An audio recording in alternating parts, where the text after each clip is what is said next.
വാർത്തകൾ വിശദമായി. സൗമ്യ വധക്കേസിൽ സുപ്രീം കോടതി നവംബർ 11 വീണ്ടും വിശദമായ വാദം കേൾക്കും. ഗോവിന്ദച്ചാമിയുടെ വധശിക്ഷ റദ്ദാക്കിയ വിധിയെ വിമർശിച്ച ജസ്റ്റിസ് മാർക്കണ്ഡേയ കട്ജുവിന്റെ ഫേസ്ബുക്ക് പോസ്റ്റ് സുപ്രീം കോടതി ഹർജിയായി പരിഗണിക്കും.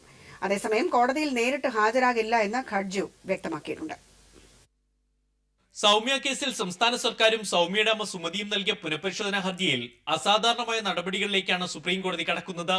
ഗോവിന്ദച്ചാമിയുടെ വധശിക്ഷ റദ്ദാക്കിയ സെപ്റ്റംബർ 15 വിധിയെക്കുറിച്ച് ഫേസ്ബുക്കിലും ട്വിറ്ററിലും പരാമർശങ്ങൾ നടത്തിയ മുൻ സുപ്രീം കോടതി ജസ്റ്റിസ് മാർക്കണ്ഡേയ കട്ജുവിന്റെ വാദം കൂടി കേൾക്കാൻ സുപ്രീം കോടതി തീരുമാനിച്ചു. ഇതുപ്രകാരം കട്ജുവിന് നോട്ടീസ് അയച്ചു. ദീപാവലി അവധിക്ക് ശേഷം അടുത്ത മാസം 11 ഉച്ചയ്ക്ക് 2 മണിക്ക് സൗമ്യ കേസിൽ വീണ്ടും വാദം കേൾക്കും.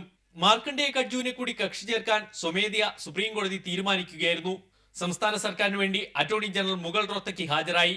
സൗമ്യ കൊലപാതകത്തെ തുടർന്ന് പോലീസ് പിടിയിലായ ഗോവിന്ദച്ചാമി തന്നെ പരിശോധിച്ച ഡോക്ടർ ഹിതേഷ് ശങ്കറിനോട് സൗമ്യയെ ഉപദ്രവിച്ചുവെന്ന് സമ്മതിച്ചതായി സർക്കാർ കോടതിയെ അറിയിച്ചു. കോടതിക്ക് പുറത്തുള്ള മൊഴിയായി ഇത് അംഗീകരിക്കണമെന്നും സർക്കാർ വാദിച്ചു. ചാടിയതാണെങ്കിലും തള്ളിയിട്ടതാണെങ്കിലും വീണതാണെങ്കിലും ഗോവിന്ദച്ചാമിയാണ് കുറ്റക്കാരൻ. സ്വയം ചാടിയപ്പോൾ ഉണ്ടാകുന്ന മുറിവല്ല സൗമ്യയുടെ ദേഹത്ത് കണ്ടത്. ട്രെയിനിനുള്ളിൽ വെച്ച സൗമ്യയുടെ തല ഗോവിന്ദച്ചാമി കമ്പാർട്ട്മെന്റിൽ ഇടിച്ചു. ഇതിനുശേഷം സ്വയം രക്ഷപ്പെടാനുള്ള ആരോഗ്യസ്ഥിതി സൗമ്യയ്ക്ക് ഉണ്ടായിരുന്നില്ലെന്നും സർക്കാർ വാദമുഖം നിരത്തി. തുടർന്ന് കേസ് 11 തീയതിയിലേക്ക് മാറ്റിയ സുപ്രീം കോടതി ജസ്റ്റിസ് മാർക്കണ്ഡേയ കട്ജുവിന്റെ വാദം കൂടി കേൾക്കാൻ തീരുമാനിക്കുകയായിരുന്നു. അപൂർവമായ നടപടിക്രമങ്ങളിലേക്ക് കടക്കുകയാണ് സുപ്രീം കോടതി. ഹർജിക്കാർക്ക് പുറമെ വിമർശനം ഉന്നയിച്ച മുൻ ജസ്റ്റിസ് മാർക്കണ്ഡേയ കട്ജുവിൽ നിന്നുകൂടി വിശദാംശങ്ങൾ തേടാൻ സുപ്രീം കോടതി തീരുമാനിച്ചത് സൗമ്യ കേസിൽ ഏറെ പ്രതീക്ഷ നൽകുന്നു. സുപ്രീം കോടതിയിൽ നിന്നും സന്തോഷ് സർലിംഗ്. ബന്ധു നിയമന വിവാദത്തിൽ നിയമസഭയിൽ മുഖ്യമന്ത്രിയുടെ മറുപടി. പൊതുമേഖലാ സ്ഥാപനങ്ങളിലെ ഉദ്യോഗസ്ഥ നിയമനം വകുപ്പ് മന്ത്രിയുടെ പരിഗണനയിലാണ് വരുന്നതെന്ന് മുഖ്യമന്ത്രി. വ്യവസായ വകുപ്പിലെ നിയമനം താൻ അറിഞ്ഞിട്ടില്ല. അഴിമതിക്കെതിരായ കാര്യത്തിൽ UDF എടുത്ത സമീപനമല്ല LDFന്റേത്. ചില മൂല്യങ്ങളുടെ പേരിലാണ് ജയരാജന്റെ രാജിയെന്ന് മുഖ്യമന്ത്രി പറഞ്ഞു. മുഖ്യമന്ത്രിയുടെ വാദം സാമാന്യ യുക്തിക്ക് നിരക്കാത്തതാണെന്നും വിജിലൻസ് അന്വേഷണ പരിധിയിൽ മുഖ്യമന്ത്രിയെ കൂടി ഉൾപ്പെടുത്തണമെന്നും പ്രതിപക്ഷം ആവശ്യപ്പെട്ടു. അതേസമയം വിവാദ ബന്ധു നിയമന വിഷയത്തിൽ മുഖ്യമന്ത്രിയുടെ പങ്ക് ചർച്ച ചെയ്യണമെന്ന അടിയന്തര പ്രമേയ നോട്ടീസിന് അനുമതി നിഷേധിച്ചതിൽ പ്രതിഷേധിച്ച് പ്രതിപക്ഷം നിയമസഭയിൽ നിന്ന് ഇറങ്ങിപ്പോയി. ബന്ധു നിയമന വിവാദത്തിൽ മുഖ്യമന്ത്രിയുടെ പങ്ക് ചർച്ച ചെയ്യണമെന്നാവശ്യപ്പെട്ട റൂൾ 50 അനുസരിച്ച് പ്രതിപക്ഷത്ത് നിന്ന് VD സതീശനാണ് അടിയന്തര പ്രമേയ നോട്ടീസ് നൽകിയത്. ബന്ധു നിയമന വിവാദം ഉണ്ടായപ്പോൾ മന്ത്രിസഭയെടുത്ത ചീഫ് സെക്രട്ടറി തല അന്വേഷണം ഉൾപ്പെടെയുള്ള 4 തീരുമാനങ്ങൾ സഭയിൽ വായിച്ച് മുഖ്യമന്ത്രി പിണറായി വിജയൻ നോട്ടീസിന് മറുപടി കൊടുക്കുകയായിരുന്നു. നിയമനങ്ങൾ വകുപ്പ് മന്ത്രിയുടെ പരിഗണനയിൽ വന്നാൽ മതി, അത് തന്റെ മുന്നിൽ വരണമെന്ന് നിർബന്ധമില്ല. വിവാദ നിയമനങ്ങൾ സംബന്ധിച്ച് ഒരു കാര്യവും താൻ അറിഞ്ഞിട്ടില്ലെന്നും മുഖ്യമന്ത്രി സഭയിൽ വ്യക്തമാക്കി.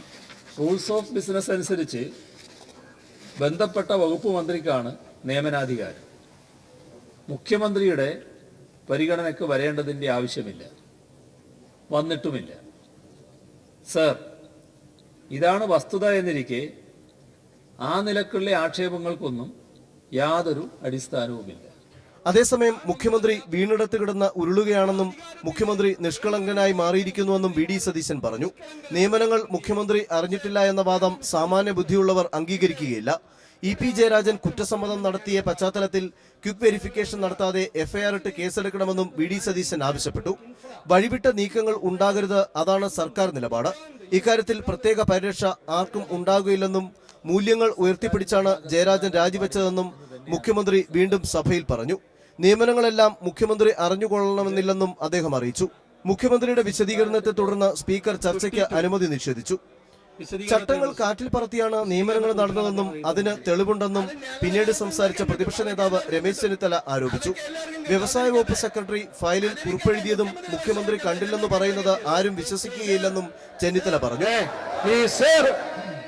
കേരളത്തിന്റെ മുഖ്യമന്ത്രി അറിഞ്ഞില്ല എന്ന് പറയുന്നു.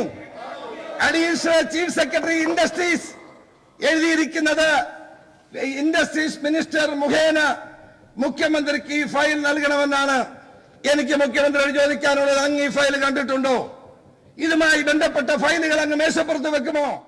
മുഖ്യമന്ത്രിയുടെ പങ്ക് അന്വേഷിക്കണമെന്ന് ആവശ്യപ്പെട്ട പ്രതിപക്ഷം പ്രമേയം ചർച്ച ചെയ്യാത്തതിൽ പ്രതിഷേധിച്ച് സഭയിൽ നിന്ന് ഇറങ്ങിപ്പോവുകയായിരുന്നു.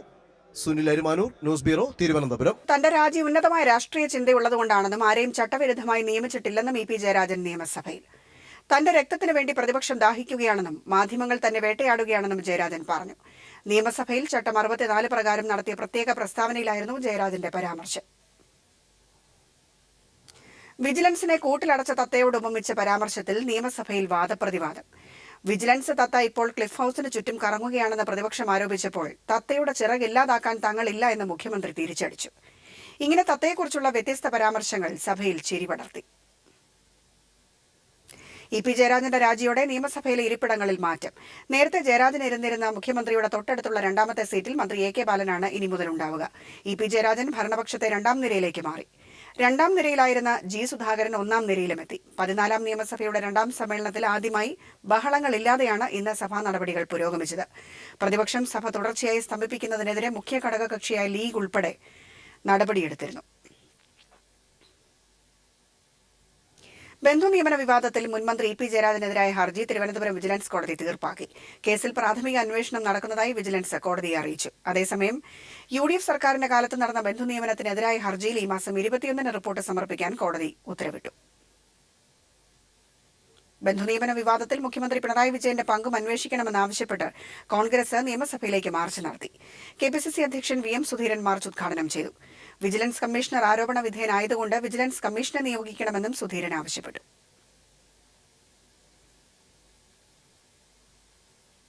ആരോപണങ്ങൾക്ക് മറുപടി പറഞ്ഞ വിജിലൻസ് ഡയറക്ടർ ജേക്കബ് തോമസ്, തനിക്കെതിരെ എന്തെങ്കിലും റിപ്പോർട്ട് ഉണ്ടാക്കാൻ തൽപരകക്ഷികൾ ശ്രമം നടത്തുന്നു. മടുത്തിട്ടിട്ട് പോയാൽ അത്രയും നല്ലതെന്നാണ് ചിലർ കരുതുന്നത്. തിരുവനന്തപുരം പ്രസ് ക്ലബിന്റെ പുതിയ ബാച്ചിന്റെ ക്ലാസുകൾക്ക് തുടക്കമിട്ട് സംസാരിക്കുകയായിരുന്നു ജേക്കബ് തോമസ്.